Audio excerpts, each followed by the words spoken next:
안녕하세요. 지학사 5-2 오늘은 들판에서 부분을 같이 공부해 보도록 할게요. 자, 일단 들판에서라는 요 글은요. 갈래가 희곡이에요. 자, 그래서 우리 희곡의 특징을 몇 가지 정리를 하고 본문을 들어가도록 하겠습니다. 자, 일단 여기다가 정리를 할게요. 자, 첫 번째로 희곡은요. 연극의 대본이죠. 연극의 대본이고요. 그래서 이제 넓게 극갈래라고 우리가 부르는데요. 그래서 연극 우리 본 친구들 있죠. 우리 드라마나 그다음에 영화는 우리가 카메라로 찍기 때문에 그 연극은 이제 무대 위에서 상연을 하죠. 그래서 차이점을 잘 알아두어야 하는데 영화나 드라마는 카메라라는 어떤 우리가 기계로 장치로 촬영을 하는 거기 때문에 그죠? 차이가 존재하는데 일단 첫 번째는요. 희곡은 막과 장이 기본 구성 단위예요. 그래서 우리 뒤에 넘어가서 보게 되겠지만 1막, 1장, 그러니까 막과 장, 막이 올라가면 이제 시작을 한다는 얘기고 막이 내려가면 연극이 끝난다는 얘기가 되겠죠. 장으로 나누어지고요. 그리고 두 번째는 등장인물 수와 그 다음에 시간과 공간 이동에 제약이 있어요. 이 부분은 이제 영화나 드라마의 대본을 시나리오라고 부르는데 시나리오와의 어떤 차이점 중에 하나인데요. 자, 우리 그 연극 본 친구들 잘 생각해 보면 희곡은 무대 위에서 이제 상연을 하는 작품이기 때문에 무대 위에서 예를 들어서 현재에서 과거로 넘어간다라고 생각을 해보면 무대 위에 모든 장치도 다시 세팅을 해야 하고 뭐 연극 배우들의 의상이나 그죠? 뭐 화장이나 이런 것도 다 바꿔야 하잖아요. 그랬을 때 그 앞에 있는 관객들은 그걸 다 기다리고 있어야 하죠.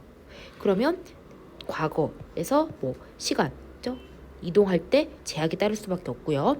그 다음에 예를 들어서 뭐 전쟁 씬을 찍는다고 치면 드라마나 영화 같은 경우는 카메라를 잠깐 껐다가 세팅을 하고 그죠?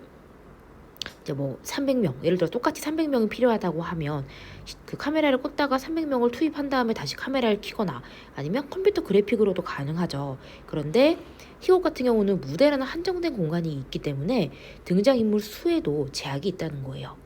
이것도 아주 중요한 특징이니까 꼭 알아두시고요. 그 다음에 세 번째가요. 대사와 행동으로 극이 진행되죠. 그리고 다섯 번째는 해설과 지시문 혹은 뭐 지문이라고도 하는데요. 그리고 대사로 이루어져 있죠. 그래서 해설, 지시문, 대사로 이루어지는 이제 문학이 되고요. 그리고 마지막 특성이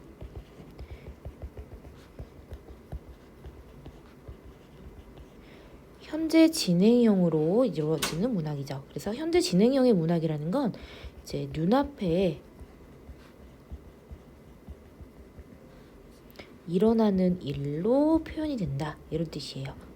그래서 마치 이제 그 무대에서 일어나는 일을 다루는 눈앞에서 생방송처럼 이제 진행이 되는 이제 극이다 보니까 눈앞에 펼쳐지는 일로 표현이 되죠. 그래서 현재 진행형의 문학이다 이렇게 표현을 하고 있어요. 그래서 이 희곡의 특징 같은 경우는 꼭 알아두셔야 돼요. 시험 문제에 자주 나오니까. 자, 그러면 뒤로 넘어가서 본문을 한번 볼게요. 자, 들판에서 이강백. 자, 등장인물 형, 아우, 측량기사, 조수들, 사람들 그리고 장소는 들판이죠. 자, 요런 부분을 우리가 묶어서 아까 얘기했지만 해설이라고 부르죠. 네. 인물에 대한 간단한 소개가 나와 있고 장소에 대한 소개가 나와 있는 부분을 해설이라고 불러요. 자, 여기부터가 이제 발단이에요. 자, 무대 뒤쪽에 들판의 풍경을 그린 커다란 걸개 그림이 걸려 있다. 자, 이 그 희곡에서 들판, 공간적 배경이 되는 들판은요. 상징적인 의미를 가지고 있는데 우리 국토를 상징해요. 자, 샛노란 민들레꽃, 빨간 양철 지붕의 집, 한가롭게 풀을 뜯는 젖소들이 동화책의 아름다운 그림을 연상시킨다. 막이 오른다. 자, 아까 선생님이 얘기했죠. 막은 희곡의 구성 단위라고요. 그래서 막이 오른다라는 건 연극이 시작된다. 이런 의미예요. 자, 형과 아우 들판에서 그림을 그리고 있다. 형은 무대 오른쪽에서, 아우는 왼쪽에서 수채화를 그린다. 둘 다 즐거운 표정으로 휘파람을 불거나 노래를 부른다. 자, 아직까지는 평화롭죠? 즐거운 표정으로 휘파람을 불거나 노래를 부른다고 했으니까 아주 평화로운 분위기죠.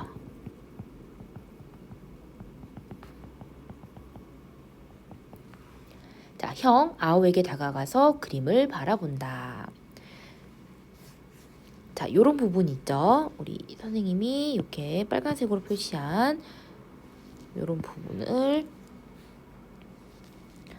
지문, 혹은 지시문이라고 불러요.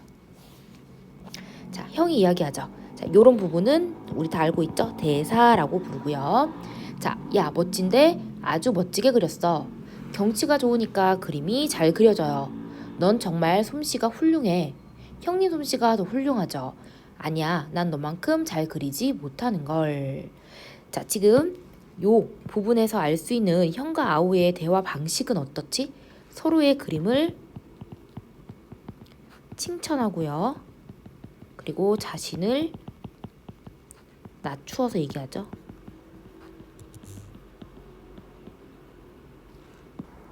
자, 넘어가서 자, 아우가 얘기하죠. 형의 그림이 있는 곳으로 와서 감탄한다. 자, 요런 부분을 우리가 아까도 얘기했듯이 지시문, 지문이라고 하는데 요런 부분은 지문 중에서도 인물의 행동을 그죠? 표정이나 말투 등을 지시하는 부분이죠. 그래서 이런 걸 지문 중에서도 행동 지시문이라고 이제 이야기를 하죠. 혹은 동작 지시문이라고 하기도 하고요. 자, 그 반대로 그 무대 장치나 음향 효과 이런 것들을 나타내는 건 무대 지시문이라고 해요. 종류가 이렇게 지시문은 두 가지다. 알아두시면 되고요. 그래서 아우가 얘기를 해요. 자, 형님 그림이 훨씬 멋있어요. 오, 그래? 자, 그럼요. 푸른 들판, 시냇물과 오솔길, 샛노랗게 피어있는 민들레꽃, 한가롭게 풀을 뜯는 젖소들, 참 아름답고 평화로운 풍경이군요. 난 아직 집은 못 그렸어. 그런데 너는 벌써 우리가 사는 집까지 그렸구나. 들판 한가운데 빨간색 양철 지붕과 하얀 연기가 피어오르는 굴뚝. 난 이곳에서 평생토록 형님과 함께 살고 싶어요. 나도 너와 함께 아름다운 이곳에서 행복하게 살고 싶어. 자, 그래서 여기까지 봤을 때 지금 형제의 무엇이 아주 우애가 두텁다라고 이제 볼 수 있죠. 자, 그래서 형과 아우 다정하게 포옹한다. 돌아가신 부모님께서 우리의 이런 모습을 보신다면 분명히 저 하늘 위에서 바라보고 계실 거예요. 정말 고마우신 부모님이시다. 이렇게 좋은 곳을 우리 형제에게 물려주셨으니. 자, 형 주위에 피어있는 민들레꽃을 꺾어서 아우에게 내민다. 자, 민들레꽃이 피어있다는 건 이제 시간적 배경이 언제다? 봄이다 하는 걸 알 수가 있죠. 소재. 자, 들판에 피어있는 이 민들레꽃을 걸고서 맹세하자. 우리 형제는 언제나 사이좋게 지내기로. 자, 그래서 이 부분을 통해서 알 수 있는 건 이제 민들레꽃은 무엇을 상징한다? 형제 간의 우애를 상징하는 이제 일종의 증표라고 볼 수가 있죠. 자, 그래요. 이 민들레꽃이 우리 맹세의 증표예요. 자, 형과 아우 흐뭇한 표정으로 민들레꽃을 주고받은 뒤 각자의 그림 앞으로 되돌아간다. 난 이제 집을 그려야겠다. 자, 난 저 파란 하늘과 햇님을 그리겠어요. 자, 여기 이 그 들판에서라는 희곡은 그 날씨가 아주 중요한 역할을 하는데요. 일단 지금 여기 보시면 파란 하늘과 햇님이라고 나왔잖아요. 그럼 날씨가 어떻다는 거죠? 날씨가 맑다는 얘기죠. 그래서 자, 날씨가 맑다는 건 형제 간의 지금 사이가 아주 평화롭다는 걸 상징해요. 그리고 형제간에 역시 방금 얘기했듯이 우애. 그럼 이제 뒤에서 날씨가 흐려지고 비가 오고 이런 건 형제간의 우애가 이제 나빠진다 이런 걸 상징하게 되겠죠.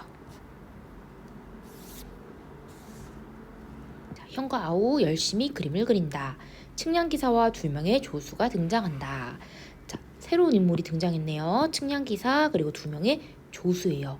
자, 뭐 소설도 마찬가지고요. 그리고 지금 배우는 뭐 극 갈래도 마찬가지고요. 항상 새로운 인물이 등장한다는 건 새로운 사건이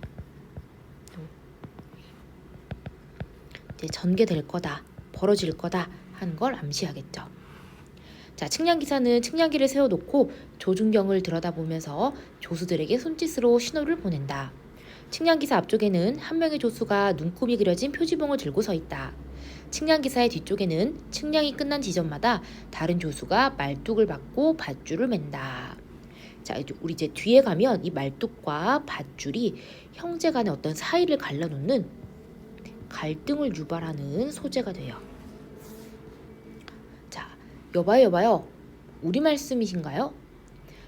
자, 굉장히 지금 이런 걸 이제 능청스럽다라고 하죠.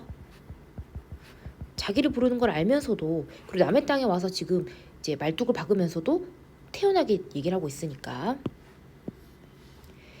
자, 당신들 지금 뭘 하고 있는 겁니까? 측량하고 있죠. 보시다시피. 여긴 우리 땅이에요. 왜 함부로 들어와서 말뚝을 박고 줄을 쳐요? 자, 조수들에게 명령조로 얘기하는데요. 자, 여기서 알 수 있는 또 측량 기사의 성격은 굉장히 권위적인 성격이죠. 자, 권위적이다 하는 건 자신의 어떤 지위를 이용해서 그 아랫사람에게 함부로 이제 말을 하는 거죠. 명령하듯이. 자네들 뭘 해? 어서 땅 주인들께 인사드려. 안녕하세요. 안녕하세요. 오늘 날씨가 참 좋군요. 참, 제 소개도 해야죠. 저는 측량기사입니다. 우리는 측량을 부탁한 적 없어요. 잘못 알고 온 모양인데 어서 우리 들판에서 나가요. 우린 실습하러 온 겁니다. 자, 실습하러 왔다 라는 건 표면적인 이유일 뿐이야. 핑계지.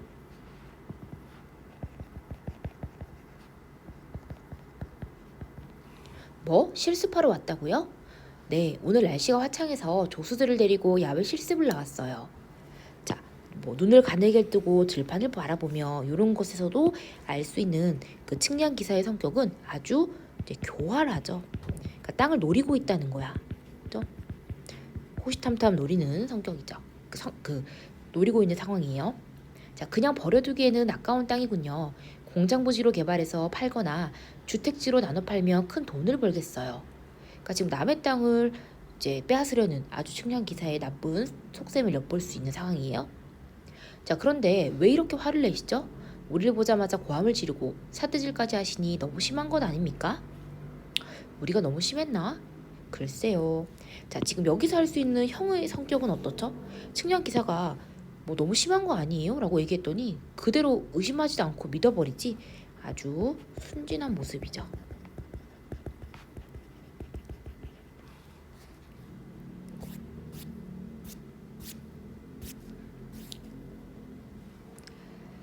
자, 내 조수들이 측량 경험이 없거든요. 그래서 실습을 나온 건데 아무 설명도 없이 말뚝을 박아대니까 화가 나셨나 보죠? 그 말이 맞아요. 미리 알려주셨더라면 우린 기꺼이 허락했을 겁니다. 자, 아우 역시 어때요? 뭐 말만 했더라면 그지? 허락했다고 아우도 굉장히 순진한 모습을 보여주죠.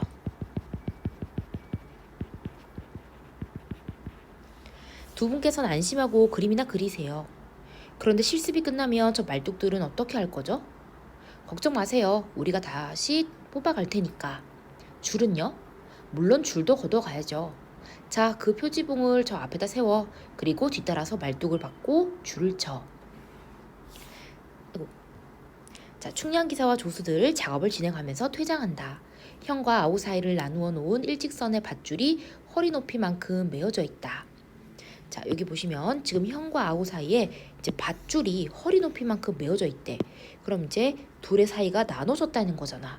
그럼 뭔가 둘 사이에 뭐가 생긴다? 불화가 생길 것을 암시하는 그런 문장이 되겠죠. 형과 아우는 그림을 그리면서도 신경이 쓰이는지 말뚝과 밧줄을 힐끗힐끗 바라본다. 형님, 너무 걱정하지 마세요. 측량 실습을 끝내면 그들이 치운다고 했으니까요. 그들이 잊고서 그냥 가면 어떻게 하지? 우리가 치우면 되잖아요. 자, 여기서도 보면 형이랑 아우는 성격이 이제 약간의 어떤 좀 대비가 되죠. 여기 자, 형의 성격은 어떻지? 약간의 소극적이고 소심하죠. 어떻게 그냥 가면 막 걱정을 하잖아. 그런데 아우는 비교적 대범하고 적극적이지. 뭐 우리가 치우면 되지 이런 식으로. 그래서 대비되는 성격의 소유자들인 걸 알 수 있죠. 그렇구나.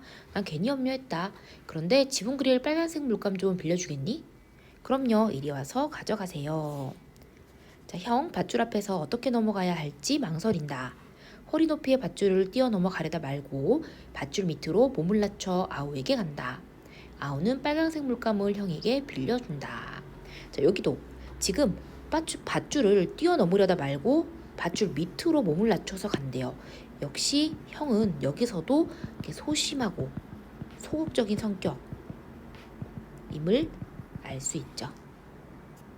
고맙다. 부족한 게 있거든 언제든지 건너오세요. 너도 건너와. 나한테 있는 거라면 뭐든 빌려줄 테니. 자, 아직까지는 사이가 좋아요. 난 하늘색이 모자라요. 이쪽으로 와서 가져가. 자, 아우 밧줄을 껑충 뛰어서 넘어간다. 자, 여기도 아우는 아까 형 밑으로 갔지? 아우는 뛰어서 넘어가잖아. 그러니까 아우는 여기서도 적극적이고 또 활달한 성격임을 알 수가 있죠. 자, 형은 아우에게 하늘색 물감을 빌려준다. 불편하구나 넘어다니기가. 하지만 재밌는데요? 재밌다고? 자, 여기도 형과 아우는 지금 똑같은 이 밧줄을 대하는 태도가 굉장히 상반된 걸 알 수가 있죠. 형은 불편하다라고 하는데 동생은 재미있다라고 표현을 하죠. 같은 상황을. 요런 이제 상황이 되는 거죠. 자, 네. 이것 보세요. 껑충껑충 뛰어서 넘어다니는 게 재밌군요. 옛날 생각이 난다. 우리가 어렸을 땐 줄넘기 놀이를 했었지. 가위바위보를 해서 이긴 사람은 줄을 넘어갈 수 있지만 진 사람은 넘어가지 못하는 놀이였어. 형님, 나도 방금 그 놀이가 생각났어요. 우리 어렸을 때처럼 재미있게 해볼까? 좋아요. 가위바위보. 가위바위보. 자, 형과 아우 밧줄을 사이에 두고 가위바위보를 한다. 아우가 이긴다. 그는 형 쪽으로 꽁충꽁충 뛰어넘어가서 뽐내며 의기양양하게 다니다가 자기 쪽으로 되돌아온다. 아우는 3번이나 형을 이기고 똑같은 행동을 되풀이한다. 자, 지금 아우가 3번이나 형을 계속해서 이기면서 형제가 갈등하게 돼요.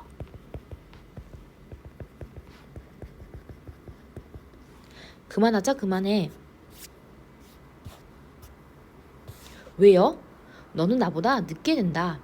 내가 과일을 내며 너는 기다렸다가 과일을 내놓고 내가 볼을 내며 너는 그걸 본 다음에 과일을 내잖아. 아니요, 난 형님과 동시에 냈어요. 자, 이 대사에서 알 수 있는 형의 성격은 어때요? 지금 자기가 계속 지니까 이런 말을 하는 거잖아. 그치? 형은 동생이 부당한 방법으로 자기를 이겼다고 생각을 하지. 그러니까 동생한테 지기 싫어하는 형의 권위적인 성격이 보이죠.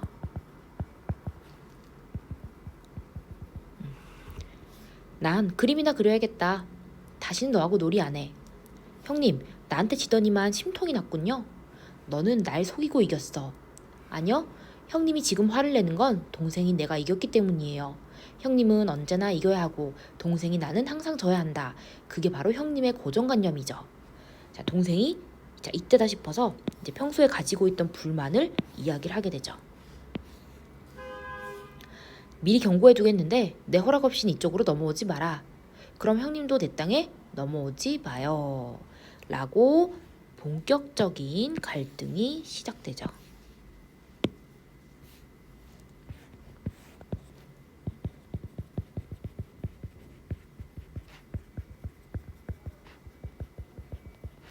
그래서 이제 인물과 인물 간의 갈등이기 때문에 이런 건 외적 갈등이라고 우리가 이제 부르죠. 그래서 이제 여기 보시면 어떤 단어가 나왔냐면요.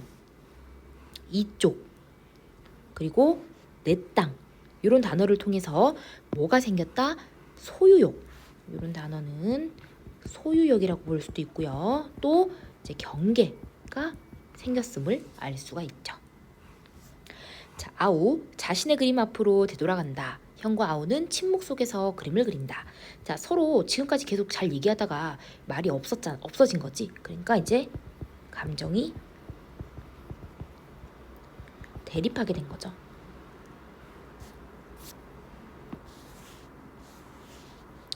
가만히 있자. 저건 놀라운 사실인데? 야, 저기 있는 우리 집을 봐. 우리 집? 그래, 우리 집이 어때서요? 난 지금까지 우리 집이 들판 한가운데 있는 줄 알았어. 그런데 그게 아니야. 측량기사가 쳐놓은 밧줄을 보라고. 우리 집은 한가운데가 아닌 약간 오른쪽에 있잖아. 그렇군요. 우리 집이 오른쪽에 있는데요. 오른쪽은 내 쪽이야. 자, 오른쪽은 내 쪽이야 라는 이 그 대사에서 알 수 있는 건 형이 드디어 뭘 하기 시작했다는 거예요? 영역, 그죠? 영역을 나누기 시작했다는 거예요. 형님 쪽에 있다고 우리 집을 형님이 독차지하려는 건 아니겠죠? 너는 내 허락 없이는 내 집에 들어오면 안 돼. 자, 지금 동생은 그래도 아직까지는 우리 집이라는 말을 썼는데 형은 방금 뭐라고 했어요? 내 집이라는 말을 썼어. 그죠? 같은 집을 두고도 아우는 공동 소유를 주장하고 있지만 동생은 형은 개인 소유를 주장하죠. 형님, 저건 우리 집이에요. 우리가 다 함께 사는 집이라고요. 네가 있는 그쪽도 우리가 다 함께 살던 땅이었어. 그런데 너는 나를 단 한 번도 넘어오지 못하게 했잖아. 자, 요 대사에서 알 수 있는 건 뭐예요? 동생이 넘어오지 못하게 한 건 아니지. 그런데 형은 지금 이 갈등의 원인을 누구한테 넘기고 있죠? 아오의 책임으로 떠넘기고 있죠. 그건 오해예요, 형님. 얼마든지 이쪽으로 넘어오세요. 지금은 넘어오라고? 네, 형님. 내가 뭐 때문에 그쪽으로 가야 하지? 자, 아우를 외면한 채 이제 그림을 그리죠. 난 집이나 마저 그려야겠다. 자, 요 대사도 동생이 넘어오라고 하는데도 가지 않는 그 이유가 뭘까요? 자존심, 그죠? 그리고 체면 때문이겠죠. 그러니까 형으로서 이게 억지를 부리는 거예요. 좋아요. 형님은 집을 가지세요. 그렇다면 나는 젖소들을 가지겠어요. 그러니까 이제 아우의 입장에서는 형이 집을 가지겠다고 하니까 자기는 젖소를 가지겠다고 하면서 무엇을 이제 주장하는 거예요? 동등한 권리를 주장하죠. 젖소들을 가지겠다고? 저게 들판을 보세요. 젖소들은 지구 왼쪽에, 그러니까 내 쪽에 있어요. 어떻게 모두 내 쪽에 있지? 내 쪽의 풀이 탐스러워 젖소들이 몰려왔겠죠. 난 젖소들을 길러서 재산을 모을 겁니다. 그래서 형님 집보다도 더 큰 집을 짓겠어요. 자, 여기 요 대사에서 알 수 있는 건 형으로부터 뭐 하고 싶어 해? 이제 독립을 하겠다 이거야. 그죠? 그래서 아우의 어떤 의지가 보이죠.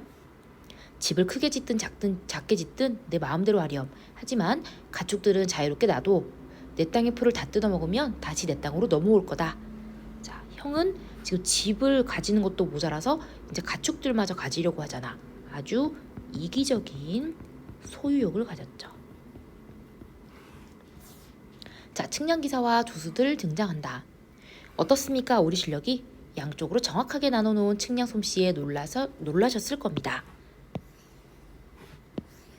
자, 이제 한창 싸움에 시동이 걸렸을 때 측량기사와 조수들이 등장을 했죠. 그러니까 이제 형제를 이간질하기 위해서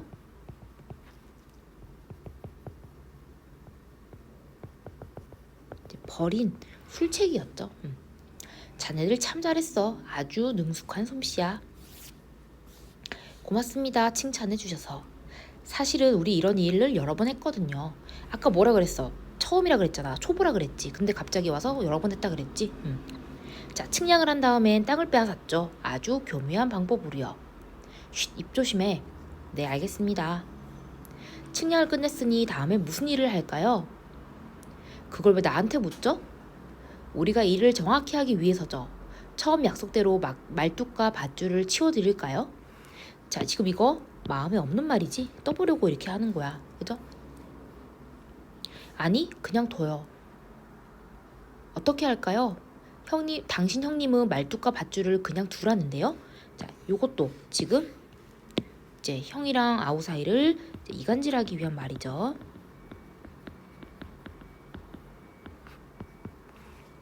밧줄은 약해요. 더 튼튼한 건 없어요?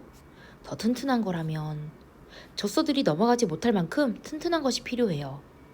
그거야 철조망도 있고 높다란 벽도 있죠. 자, 아우를 향해서 꾸짖죠. 지금 너 지금 무슨 짓을 하려는 거냐? 자, 꾸짖는 요 행위 역시 형의 어떤 권위의식이 엿보이는 부분이죠. 형님은 내일에 상관하지 마세요. 철조망보다는 벽이 좋겠어요. 자, 철조망은 우리가 뭔가 이제 앞이 보이기도 하고 그 단순히 약간 설렁설렁 얽혀 있는 거라면 벽은 완전히 뭐 하는 거야? 상대방과의 단절을 그치? 조금 더 심화시키는 소지잖아. 그러니까 아예 이제는 남이 되겠다는 그런 의미가 되죠. 이 정도 높은 벽을 쌓아 올리면 아무것도 넘어가지 못하겠죠. 뭐? 높은 벽? 너와 나 사이를 완전히 가로막겠다고? 우리 조수들은 유능해서 여러 가지 부업을 하고 있죠. 이리 와. 이분에게 자네들이 잘 설명해드려. 자, 조수들 아우에게 다가간다. 자, 이런 들판에는 조립식 벽이 좋습니다. 자, 그랬더니 조수 이가 이야기를 하죠. 설치하는 시간도 얼마 안 걸리고 비용도 저렴합니다. 자, 그럼요. 벽돌로 쌓는 거 못지않게 튼튼하고요. 품질은 우리가 보장해드립니다. 비용이 얼마나 들까요? 난 현금이 없어서. 당장 현금이 없으면 땅으로 주셔도 돼요.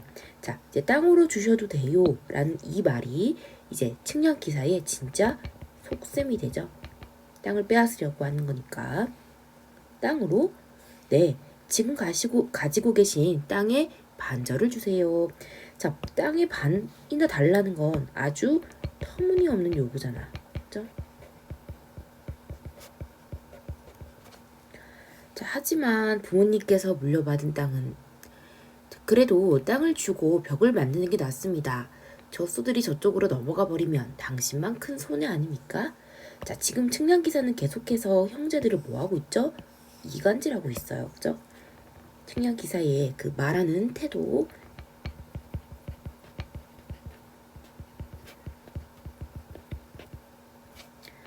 형제들을 이제 이간질하고 있다. 이렇게 보시면 되고요. 자, 좋아요. 땅 반절을 드릴 테니 벽을 설치해 주세요. 하면서 결국 그 이간질에 아우가 넘어갔죠. 자, 조수들 벽 공사를 시작한다. 그들은 칸막이 형태의 벽을 운반해 오더니 재빠르게 조립해서 밧줄을 따라 세워놓는다. 형과 아우의 사이에 벽이 가로놓인다. 자, 이 벽이 가로놓인다라는 이 문장에서 알 수 있는 건 드디어 이제 뭐가 생기기 시작했다? 단절이 시작됐다 하는 거겠죠. 그죠? 그리고 아까 전에 이제 그 들판이 우리나라 국토였다면 이제 거기 대입해 봤을 때 벽이라는 건 분단이 되겠죠. 맙소사 이런 벽이 생기다니. 자, 그럼 이때 형은 어떤 이제 당황스러움, 그죠? 그리고 뭐 절망감 이런 걸 느끼겠지. 형님 때문이야. 집도 가지겠다, 젖소들도 가지겠다는 형님의 그런 욕심 때문이야. 욕심만 아니었어도 난 그런 벽 같은 건 만들지 않았을 거야. 자, 지금 아우는 누구의 탓으로 돌리고 있지? 이런 모든 일이 전부 형 때문에 일어났다고 생기잖아. 그러니까 아우가 자기가 벽을 설치하겠다고 얘기를 했음에도 불구하고 모든 걸 다 형의 탓으로 돌리고 있는 걸 볼 수 있죠. 믿어지지 않아. 동생이 이럴 수가. 배신감을 느껴요. 하지만 형님과 완전히 갈라져 살 생각을 하니 마음이 괴로운데? 그래, 벽은 잘못된 거야. 내가 너무 심했어. 동생 탓만은 아니야. 내 탓도 있어. 내가 잠시 기분이 상해서 동생에게 집에 들어오지 말라고 했던 건 잘못이었어. 그런 나의 동생은 얼마나 원망했을까. 자, 지금 이제 동생의 입장에서 이렇게 생각하죠. 상대 입장에서 생각한다. 사자성어 역지사지. 자, 형님에게 잘못했다고 빌어야겠어. 동생한테 미안하다고 말해야겠어. 자, 형과 아우 벽으로 다가간다. 자, 이 벽은 실제로 이제 그 형과 아우를 막고 있는 물리적인 어떤 그 갈등이기도 하지만 그 마음의 벽이기도 하니까 심리적 갈등이라고도 볼 수 있죠. 자, 그러나 그들은 잠시 망설이게 돼요. 그래서 서로 각자 내적 갈등을 벌이고 있죠.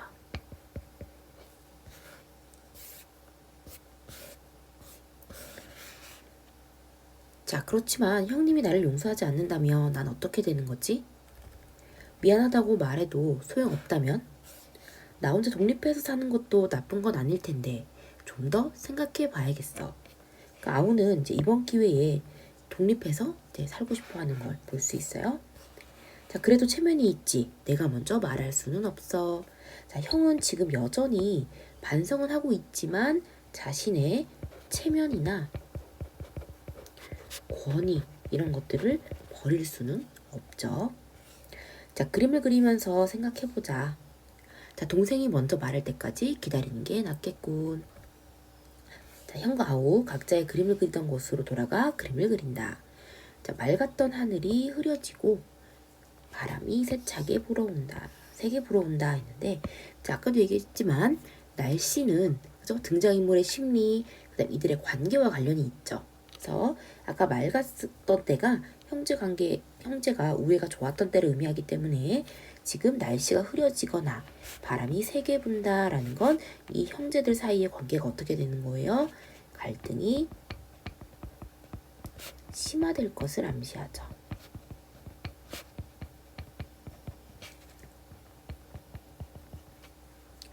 자, 바람이 거칠게 불어오는군. 자, 하늘이 점점 흐려지고 있어. 자, 측량기사 많은 사람들을 데리고 형의 지역에 등장한다. 보세요. 이 들판이 내가 여러분에게 분양해드릴 땅입니다. 자, 지금 자기 땅도 아니면서 자, 분양이라는 건 이제 땅을 나눠준다는 얘기잖아. 그러니까 자기가 땅의 주인의 행세를 하면서 분양받을 사람들을 모집하죠. 굉장히 넓은데요? 난 공장을 짓고 싶어요. 상점은 어디가 좋을까요? 우선 주택부터 짓고 봅시다. 자, 그런데 벽 이쪽 땅만 분양할 건가요? 이쪽 땅이라는 건 지금 형이 있는 땅을 얘기하는 거예요. 이쪽부터 둘러보세요. 그리고 저쪽, 그러니까 동생이 있는 땅이죠. 저쪽 땅도 보시길 바랍니다. 자, 사람들 형의 지역을 돌아다니며 살펴본다. 측량기사 그림을 그리고 있는 형에게 다가간다. 아직도 그림을 완성 못했습니까? 네, 저 높다란 벽 때문에. 그림 가운데 벽을 그려놓는 중이군요. 자, 이젠 아름다운 들판이 아니에요. 그러니까 이제 벽이 생겼기 때문에 흉측해졌지. 내 그림도 보기 싫게 됐고요. 내가 봐도 그림이 흉측합니다. 그런데 저 사람들 누굽니까? 이 땅을 살 사람들이죠. 내 땅을요? 난 절대로 내 땅을 남에게 팔지 않습니다. 물론 지금은 그렇죠. 하지만 결국 이 들판은 당신 형제 것이 아니라 내 소유가 될 것입니다. 자, 지금 이렇게 대놓고 내 땅이 될 것이다 라고 아주 노골적으로 이야기를 하고 있죠. 그렇죠? 그러니까 자신이 형제의 땅을 빼앗을 수 있다는 어떤 뭐 일종의 자신감이랄까 이런 게 보이는 부분이야. 저 사람들도 그걸 알고 있어요. 터무니없는 소리 말아요. 자, 사람들 형의 지역을 둘러보고 퇴장한다. 측량기사는 벽에 다가가서 귀를 기울인다. 이상하게 조용한데요? 도대체 무엇을 하고 있는 걸까요? 뭐 나처럼 그림을 그리고 있겠죠. 자, 형은 지금 아우를 그다지 의심하지 않고 있어요. 자, 이렇게 조용한 게 의심스러워요. 혹시 저쪽의 동생이 형님 집에 몰래 들어가려고 땅굴을 파는 건 아닐까요? 라면서 측량기사가 혼자 지금 이제 말을 지어내면서 이간질을 하기 시작하죠. 땅굴을 파면 요란한 소리가 들릴 텐데요. 땅속에서 파는데 무슨 소리가 들리겠어요. 가만, 저쪽이 무슨 짓을 하는지 확인해 봐야 합니다. 자, 측량기사 바지 주머니에서 호루라기를 꺼내 본다. 그러자 조수들이 기다리고 있었다는 듯이, 자, 기다리고 있었다는 듯이라는 거니까 자, 이들의 모든 일들이 다 뭐가 됐다는 거예요. 처음부터 계획된 행동이었다는 거지. 자, 그들은 바퀴가 달린 전망대를 밀면서 들어온다.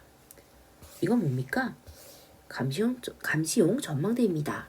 밑에는 이동하기 쉽게 바퀴를 달았고 위에는 불빛이 강렬한 탐조등을 장치했죠. 올라가 보세요. 자동으로 탐조등이 켜지면 벽 너머 저쪽을 샅샅이 볼 수 있습니다. 자, 감시용 전망대는 말 그대로 상대를 감시하는 거잖아. 그러니까 지금 형제 간의 이제 갈등을 더 심화시키는 소재가 될 거야. 그죠? 그래서 위에서 이제 측량 기사가 뭐 땅굴을 파는 거 아니에요? 라는 이 말을 한 자체가 처음부터 이 전망대를 팔기 위한 계획된 행동이었다는 거지. 그죠? 그래서 벽 너머 저쪽을 샅샅이 볼 수 있다. 이제 이런 식으로 말하는 것도 아우를 뭐한다? 감시하기 위한 모든 이제 행동이라는 거죠. 글쎄, 이런 것이 필요할까요? 자, 이 전망대만 있으면 안심하고 지낼 수 있죠. 이쪽에서 사지 않아도 좋아요. 저쪽에 팔면 되니까요. 이런 것도 모두 지금 형한테 안 팔면 아우가 사겠다는 얘기잖아요. 결국은. 그러니까 형의 불안감을 강조하는 거지. 불안감을 참 자극한다고 볼 수 있죠. 오히려. 그러니까 자극해서 네가 안 사면 아우가 살 테니까 아우가 그럼 널 감시하게 되는 거야. 이렇게 얘기를 해서 이제 사게 만드는, 결국 구매를 강조하게 되는, 구매를 유발하는 그런 행위라고 볼 수 있죠. 저쪽에서 이런 걸 가지게 된다고 생각해 보세요. 등골이 오싹해질 거예요. 자, 저 가격은 얼마나 합니까? 드디어 이제 형이 넘어갔네요. 자, 가격은 걱정 마세요. 만약 현금이 없다면 땅으로 주셔도 됩니다. 자, 여기도 보시면 이제 결국 형의 땅도 차지하려는 측량 기사의 속셈이 보이네요. 땅은 얼마만큼이나? 많이 달라고 하진 않겠습니다. 반절만 주세요. 자, 이렇게 보면 문장 자체만 봤을 때는 뭔가 상대를 되게 배려하는 것처럼 느껴지지. 그런데 결국 문장을 잘 읽어보면 만이라는 보조사를 썼긴 하지만 반을 달라는 얘기잖아, 결국은. 그러니까 말은 배려하는 척하지만 배려하는 척만 한 거죠. 자, 너무 망설이는데 살 생각 없으시다면 저쪽으로 팔러 가겠어요. 계속해서 지금 불안감을 조성하죠. 아니, 여기도요. 내가 삽니다. 잘 결정하셨습니다. 이왕이면 벽에 바짝 붙여드려 올라가서 저쪽을 바라보기 편리하도록 말이야. 네, 그러죠. 자, 측량기사 퇴장한다. 조수들은 전망대를 벽에 붙여 세워놓는다. 사람들이 아오의 지역에 등장한다. 그들은 관심 있게 그 지역을 둘러본다. 조수들 작업을 마친 후 퇴장한다. 형은 전망대 위에 올라가기를 망설인다. 자, 아직 형이 이제 그 전망대에 올라가는 것을 망설이는 이유는 그 아우를 감시하는 것 자체가 아직까지 형은 이제 내키지 않는 거겠지. 그죠? 감시가 아직은 이제 내켜하지 않는다. 이런 뜻이요. 자, 측량기사 아우의 지역에 들어온다. 자, 측량기사가 얘기하죠. 자, 어떤가요? 이쪽도 저쪽만큼이나 좋은 땅이죠? 자, 사람 1위. 양쪽 다 땅은 좋은데 저 가로막은 벽이 눈에 거슬려요. 그래요. 저 벽 때문에 누가 집을 짓겠어요. 헛걸음만 했어요. 돌아들 갑시다. 자, 그랬더니 측량기사가 이제 여러분은 저 벽이 얼마나 훌륭한 관광명소인지 모르시는군요. 자, 여기 보시면 지금 훌륭한 관광명소라고 돼 있는데 사실 그 벽이 어떻게 훌륭한이라는 수식어가 붙을 수 있겠어. 뭔가를 가로막고 있는데, 그지? 그래서 이 벽이라는 건 이제 그 반어적 표현이에요. 특히 아까 전에 이 벽이 그 아까 들판이 이제 우리 국토였다면 벽은 남북 분단이라고 했잖아요. 그래서 조금 더 이제 자세히 정확히 얘기하면 남북 분단 현실에 대한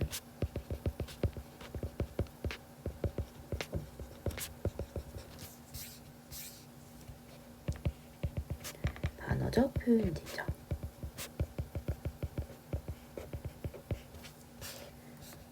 자, 관광명소라뇨?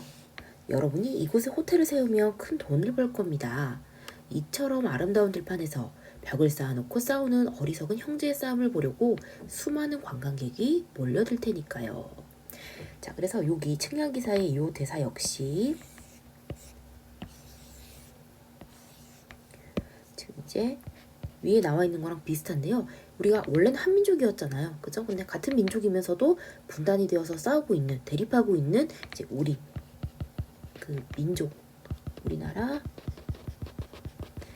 어떤 상황에 대한 자조가 드러난다고 보는데요. 그 자조가 뭐냐면, 그러니까 스스로 되게 뭐랄까 좀 씁쓸함? 이제 뭐 스스로를 약간 비웃는 듯한 그런 걸 얘기하는 거예요. 비웃음이죠. 그러니까 비웃음이라고 보시면 돼요.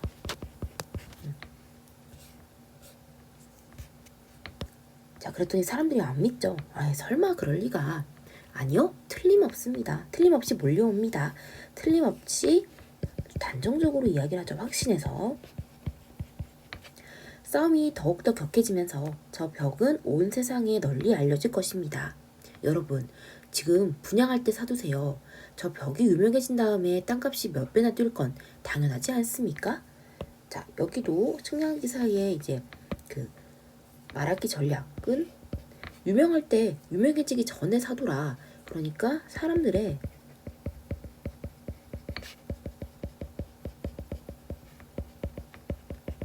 투기심을 조장하는 거지. 그래서 여기 옆에다가 조금 더 이제 정확히 정리를 해보면요. 그래서 측량 기사의 말하기 방식을 정리해보면, 일단 형제에게 이제 말하는 방식을 정리해보면요. 일단 상대에 대한 어떤 그 불안감을 아주 조성한다고 볼 수 있죠. 그리고 뭐 의심이나, 그죠? 그래서 무엇을 만들게 했죠? 여기다가 쓰면 일단 처음에는 벽을 설치하게 했고, 그리고 전망대를 팔게 했고요. 팔았죠, 참. 그리고 지금 이제 그 땅을 보러 온 사람들에게는 이제 그 벽이 나중에 훌륭한 명소가 될 거라고 얘기를 했죠. 그래서 지금 사지 않으면 나중에는 이제 땅값이 크게 올라서, 지금 사지 않으면 몇 배나 나중에 지금 뛸 거다, 후회한다, 뭐 이런 식으로 얘기를 했잖아. 빨리 분양을 받으라 라고 얘기를 했잖아. 그래서 결국 형제나 사람들에게 이제 이야기한 걸로 봤을 때 그 측량 기사의 말하기 방식을 종합을 해보면, 측량 기사는 사람들이 무엇을 이용할 줄 알아요? 심리를 이용할 줄 아는 사람이야. 그러니까 심리를 이용해서 자신의 목적을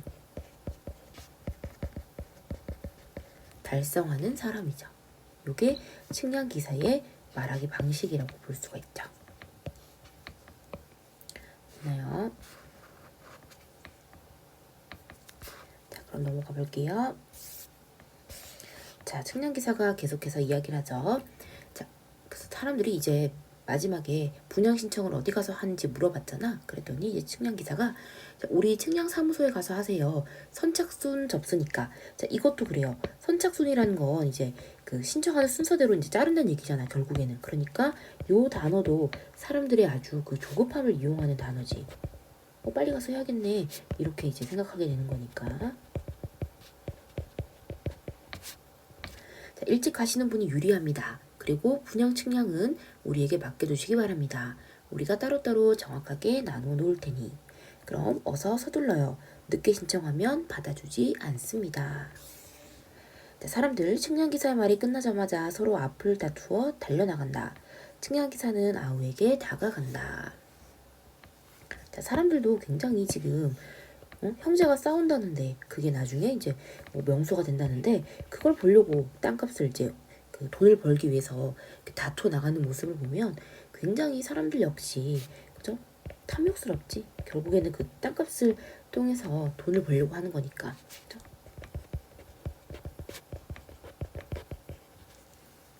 자, 안녕하십니까. 그런데 울적한 표정이군요. 그림이 보기 흉해요. 그림이 왜요? 저 벽 때문에 흉측하게 됐어요. 그건 저쪽에 심보 사나운 형님 탓입니다. 자, 측량기사는 계속해서 지금 형제 사이를 뭐하고 있어요? 이간질하고 있죠. 형에 대한 지금 적대감을 조성하고 있어요. 아니요, 내 탓이죠. 당신은 잘못한 거 없어요. 어쨌든 이렇게 나눠진 이상 나도 독립해서 살아야겠어요. 자, 아우의 어떤 독립 의지가 이렇게 보일수록 갈등은 뭐 될 수밖에 없어요. 고조될 수밖에 없죠. 자, 잘 생각했습니다. 하지만 당신 형님은 당신을 그냥 두지 않을 거예요. 자, 지금 형이 아우를 뭐 어떻게 해버린다 그런 말 하지 않았잖아. 근데 갑자기 근거 없는 이야기를 하고 있지. 그래서 형을 굉장히 동생 앞에서 모함하죠. 그럼 이런 말을 할수록 아우는 뭘 느낄 수밖에 없죠? 아우는 불안함을 느낄 수밖에 없죠. 그게 무슨 뜻이죠? 이제 곧 알게 됩니다. 저쪽에 심보 나쁜 형이 당신 땅으로 넘어올 테니까요. 형님이? 당신을 쫓아내고 젖소들을 차지할 욕심이죠. 자, 측량기사 호루라기를 꺼내본다. 조수들이 검색 가죽 가방을 들고 나온다. 그들은 가방에서 분해 상태의 장총을 꺼내 조립한다. 이게 뭔지 알아요? 총인데요. 아주 성능이 좋은 총이죠. 당신은 이 총으로 벽을 지켜야 합니다. 벽을 지켜요? 자, 지금은 외상으로 드릴 테니 대금은 돈이죠. 나중에 땅으로 주세요. 자, 지금 계속해서 땅을 달라고 하고, 그러니까 지금 나머지 땅도 다 차지할 속셈으로 이런 얘기를 하는 거지. 여기 총알이 있어요.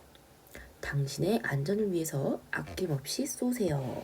자, 결국 아낌없이 쏘란 얘기는 아주 잔인한 측면의 성격을 보여주죠. 측량기사의. 자, 측량기사와 조수들 웃으며 퇴장한다. 자, 웃으며 퇴장한다는 건 이제 자신들의 어떤 계획대로 되어가고 있음에 대한 만족감이라고 볼 수 있네요. 자, 벽의 오른쪽에서 형이 전망대 위로 올라간다. 탐조등이 켜지면서 강렬한 불빛이 벽 너머를 비춘다. 아우야, 아우야. 누구예요?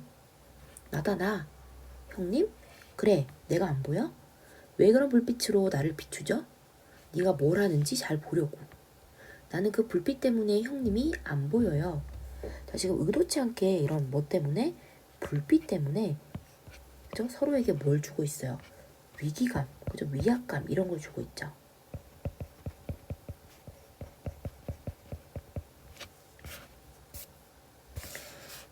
내가 그쪽으로 넘어갈까? 아니요, 넘어오지 말아요. 내 눈을 안 보이게 하고 넘어온다니 무슨 흉측한 흉계죠? 무슨 흉계죠? 난 아무 흉계도 없어. 넘어간다. 넘어오면 쏩니다. 이건 진짜 총이에요. 자, 그러면서 총을 쏘았어요. 허공을 향해서 쐈지만, 그래서 아주 지금 극도의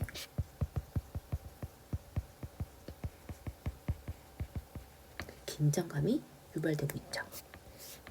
자, 형 요란한 총소리에 놀라 전망대에서 급히 내려온다. 그는 두려움에 질린 모습이 되어 움츠리고 앉는다.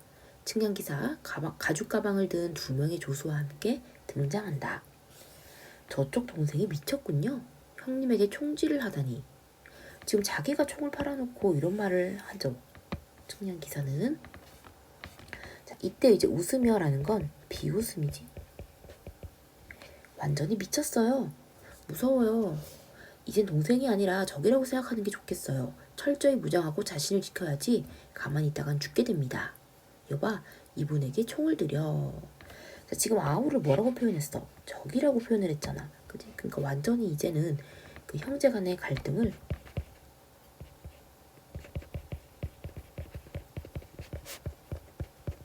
이제 고조시키면서 그 적대감을 완전히 이제 불러일으키는 그런 표현을 쓰게 되죠.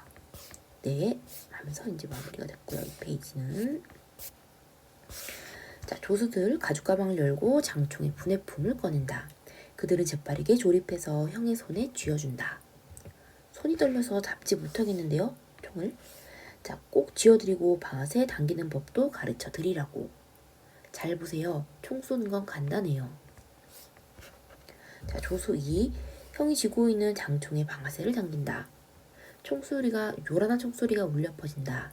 벽 너머의 아우 그 소리에 놀라 몸을 움츠리더니 허공을 향해 위협 사격을 한다. 놀란 형 역시 반사적으로 총을 쏘아댄다.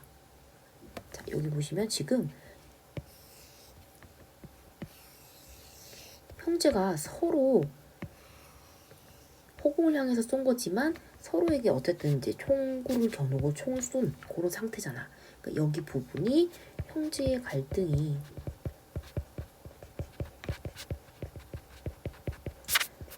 최고조에 다다른 부분이에요. 서로에게 총을 쏘는 부분이니까. 그죠? 이보다 더 갈등이 최악인 경우는 없겠죠. 그죠?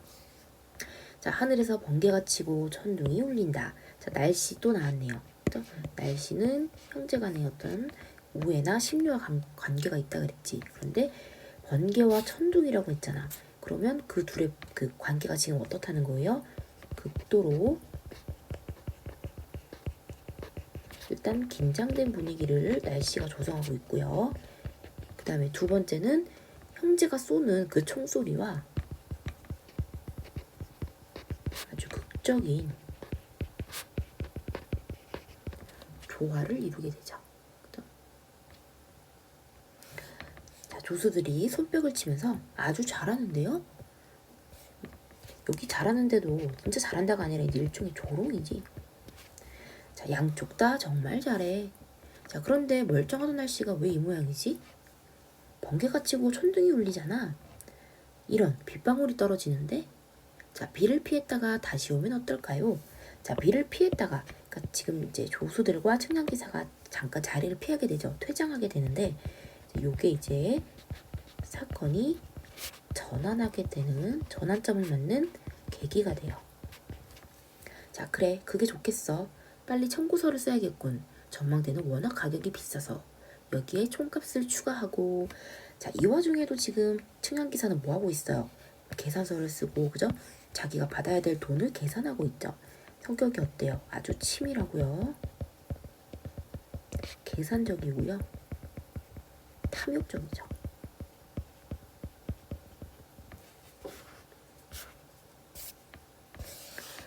자, 총알값도 받아야죠. 물론이지. 총알도 공짜로는 줄 수 없고. 청구서입니다. 보시면 아시겠지만 아주 싸게 드린 거예요. 전망대는 땅의 반절로 계산하였고 총값은 그 나머지 반절의 반절로 계산했어요. 뭐라고요? 당신 땅은 이제 얼마 남지 않았습니다. 그러니까 이제 그 측량기사랑 조수들의 계략에 넘어가서 땅을 거의 다 빼앗긴 상황이죠. 저쪽 청구서는 저희가 전달하죠. 저쪽에서 받아낼 것도 굉장히 많군. 어서 갖다 줘. 금방 비가 쏟아지겠어. 자, 조수들 청구서를 받아들고 퇴장한다. 당신 비가 온다고 해서 집에 가면 안 돼요. 이 벽 앞에서 언제나 총을 들고 지켜야지. 조금이라도 방심했다가는 적이 넘어옵니다. 자, 그럼 잘 지키고 있어요. 자, 이 말은 계속해서 동생과 형과의 어떤 그 대립 혹은 뭐 긴장 상태를 유지하게 만드는 그런 속셈인 거죠. 자, 측량기사 퇴장한다. 번개가 치고 천둥이 울리면서 비가 쏟아진다. 자, 여기 네 번째 날씨가 나왔는데요. 요 네 번째 날씨는 지금 갑자기 이제 또 비가 쏟아지게 되죠. 비는 모든 걸 다 씻겨 내려가게 만드는 거잖아. 그래서 형제가 자신들의 행동을 반성하는 계기가 돼요. 자, 형과 아우 비를 맞으며 벽을 지킨다. 긴장한 모습으로 경계하면서 벽 앞을 오고 간다. 그러나 차츰차츰 걸음이 느려지더니 벽을 사이에 두고 멈추어 선다. 어쩌다가 이런 꼴이 된 걸까? 아름답던 들판은 거의 다 빼앗기고 나 혼자 벽 앞에 있어. 자신의 행동을 후회하고 있네요. 내가 왜 이렇게 됐지? 비를 맞으며 벽을 지키고 있다니. 저 요란한 천둥 소리, 부모님께서 날 꾸짖는 거야. 자책하죠. 자, 빗물이 눈물처럼 느껴져. 자, 형과 아우 탄식하면서 나누어진 들판을 바라본다.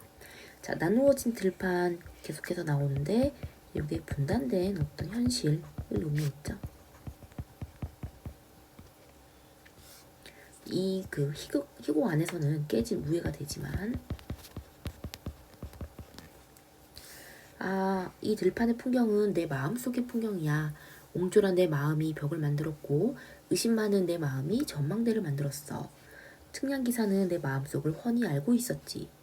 내가 들고 있는 이 총마저도 그렇잖아. 동생에 대한 내 마음은 내 마음의 불안함을 알고 그는 마치 나 자신의 분신처럼 내가 바라는 것만을 가져다 줬던 거야. 난 이 들판을 나눠 가지면 행복할 줄 알았어. 형님과 공동 소유가 아닌 반절이나마 내 땅을 가지길 바랐지. 그래서 측량기사가 하자는 대로 했던 거야. 하지만 나에게 남은 건 벽과 총뿐. 그는 나를 철저히 이용만 했어. 그러니까 이제 형제 모두 자신의 처지를 깨닫고 반성하고 있죠. 처음엔 실습이라고 했지. 그러나 실습이 아니었어. 그런데 지금은 동생을 죽이고 싶어. 벽 너머에서 마구 총까지 쏘아대는 동생이 미워서. 그러니까 아직까지 약간의 어떤 적개심이 남아있긴 해요. 자, 하지만 동생을 죽인다고 내 마음이 편해질까? 아니야, 더 괴로울 거야. 차라리 내가 죽는 게 낫겠어. 하면서 지금 내적 갈등, 형의 내적 갈등이 최고조에 다다랐네요. 이젠 늦었어. 너무 늦은 거야. 벽이 생겼던 바로 그때 내가 형님께 잘못했다고 말해야 했어. 하지만 이제 형님은 내 말이라며 믿지 않을 테고 나 역시 형님 말을 믿지 못해. 이래서는 안 돼. 안 되는데 하면서도 어쩔 수가 없어. 자, 들판에는 아직도 민들레꽃이 피어있군. 우리가 언제나 다정히 지내기로 맹세했던 이꽃. 자, 이 민들레꽃은 이제 초반에 형제간의 그 우애를 상징했었죠.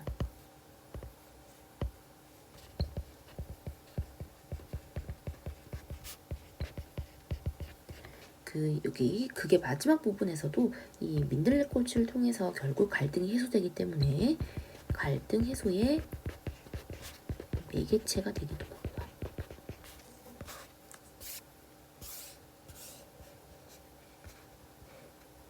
자, 형님과 내가 믿을 수 있는 건 무엇일까? 그것이 단 하나라도 남아있다면 좋을 텐데. 그렇구나. 민들레꽃이 남아있어. 이 꽃을 보니까 그 시절이 그립다. 형님과 함께 행복하게 지냈던 시절이 그리워. 자, 그러면서 이제 민들레꽃을 꺾어둔다 했는데 이 민들레꽃을 꺾는다는 자체가 형과 아우 사이에 이제 화해가 이루어질 것이다 라는 걸 암시하는 그런 부분이죠. 자, 벽 너머 저쪽에도 민들레꽃은 피어있겠지. 그러니까 지금 아우와 형 모두가 서로와 화해하기를 소망하네요. 형님이 보고 싶어. 동생 얼굴이 보고 싶구나. 자, 형과 아우 그들 사이를 가로막은 벽을 안타까운 표정으로 바라본다. 자, 하지만 아직까지 이제 벽이 가로막고 있으니까 자, 비가 그치면서 구름 사이로 한 줄기 햇빛이 비친다. 자, 마지막 5번째 날씨 햇빛이네요. 형제의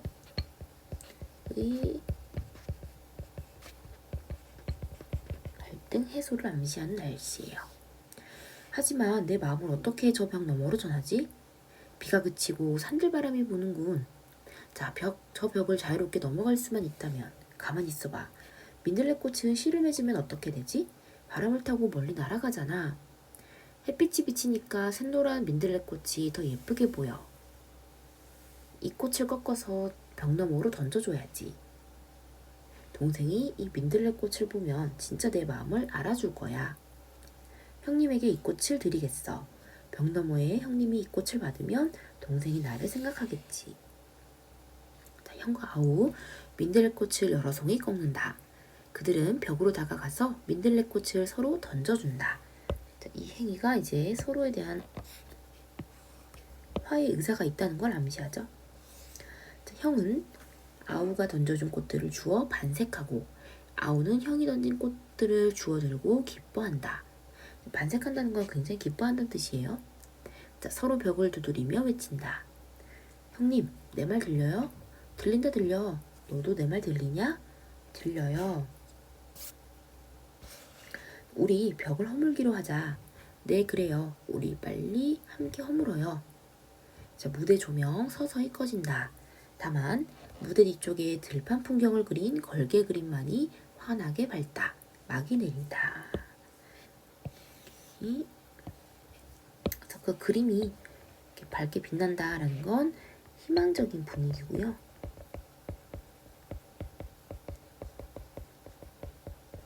희곡의 구성 단위인 막, 그 막이 내린다는 건 연극이 끝남을 의미하죠.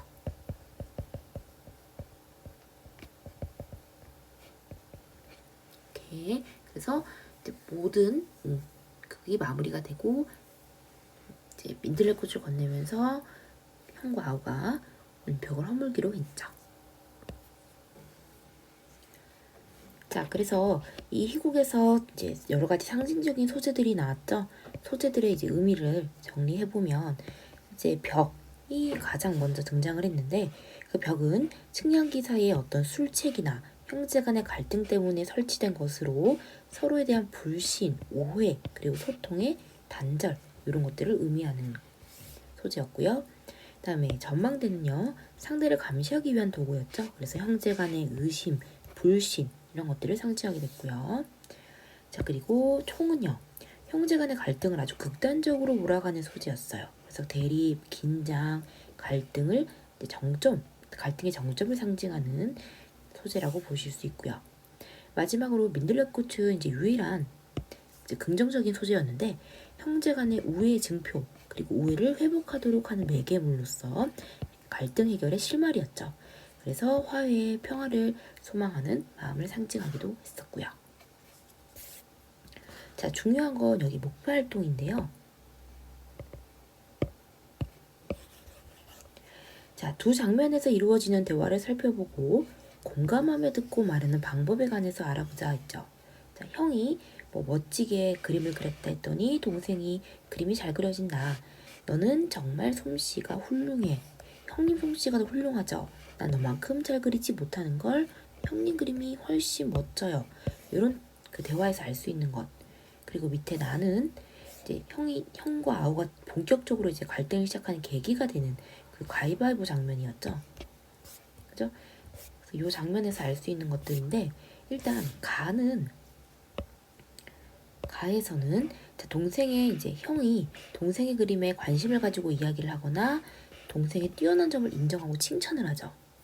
그 다음에 그 동생 역시 칭찬을 겸손하게 받아들이고, 그 다음에 형의 그림에 관심을 가지고 형의 능력을 인정해요. 요게 이제 가의 대화였고, 그 다음에 나의 대화에서는 형이 아주 동생에게는 지기 싫어하는 권위적인 태도를 보여주죠. 그 다음에 나에서는 동생이 평소 형에 대해 가지고 있던 불만을 드러내기 시작해요. 자, 그래서 나에서 형과 동생 사이에 갈등이 발생한 이유는 상대방의 감정을 전혀 이해하지 못했고요. 또 서로에게 상처가 되는 말을 했기 때문이에요.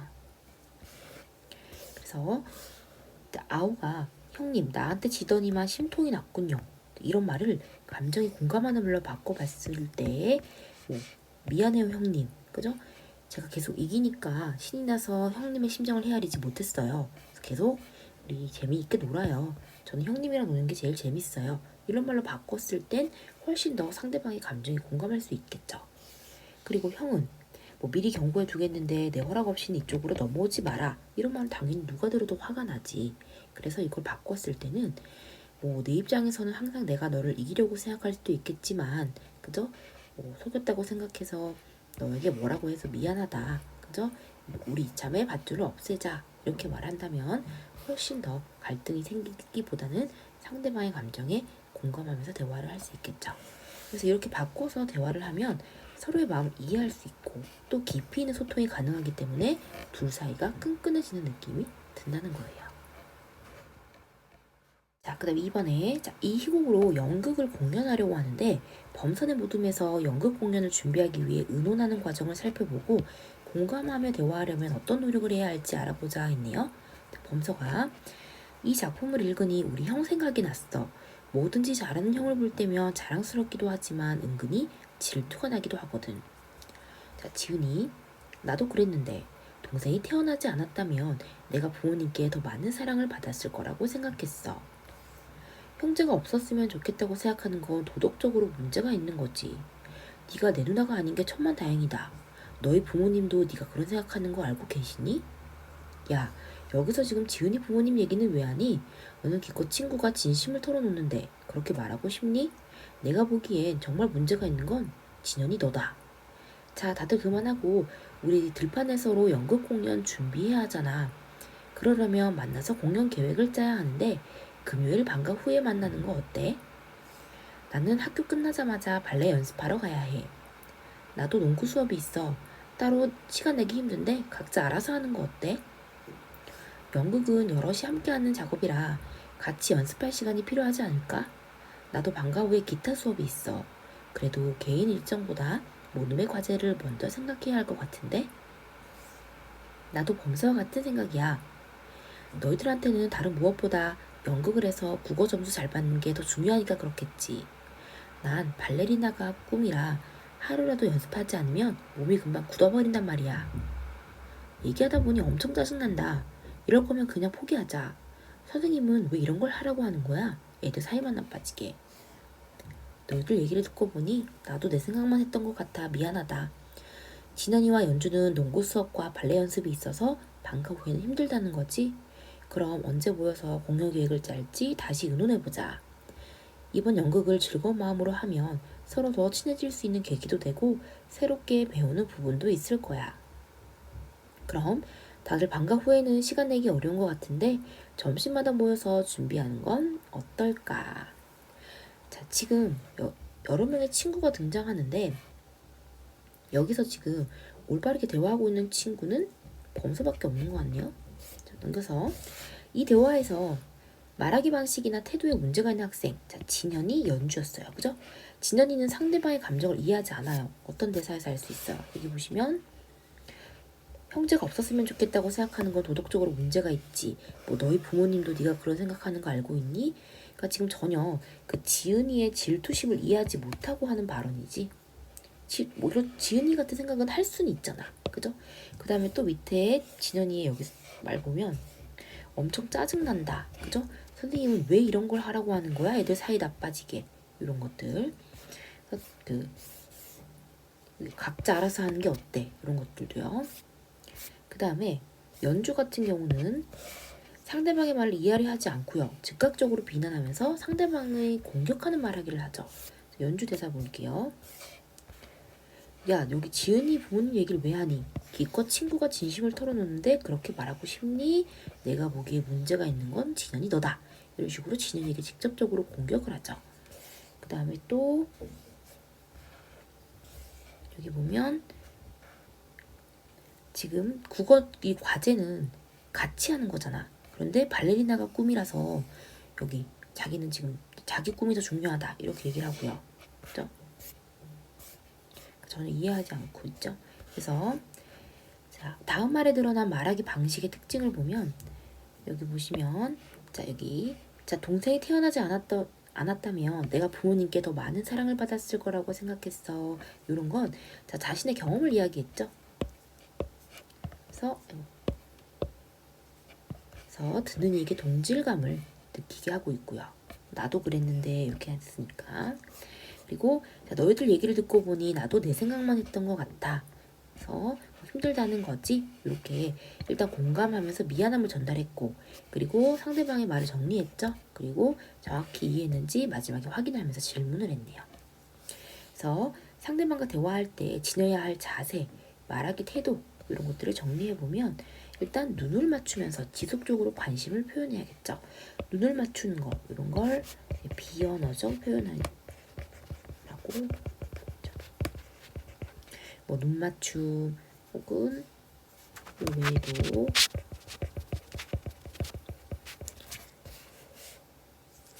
그다음에 뭐 표정, 손짓 이런 것들이 비언어적 표현에 들어가고요. 그리고 자, 상대방의 처지에서 문제를 바라보고 상대방의 감정을 깊이 있게 이해하려고 노력해야 하고요. 또 내가 상대방의 말을 잘 이해했는지 하고 있는지 이런 것들을 전달해야 하고요. 또 마지막으로 상대방의 말을 요약하고 정리하면서 정확히 이해했는지 확인하는 작업도 중요하겠죠. 자, 그래서 오늘 수업 5단원 5-2는 여기까지 마무리하도록 할게요. 혹시 질문이 있다면 언제든지 하셔도 좋고요. 자, 오늘도 고생 많았습니다. 안녕.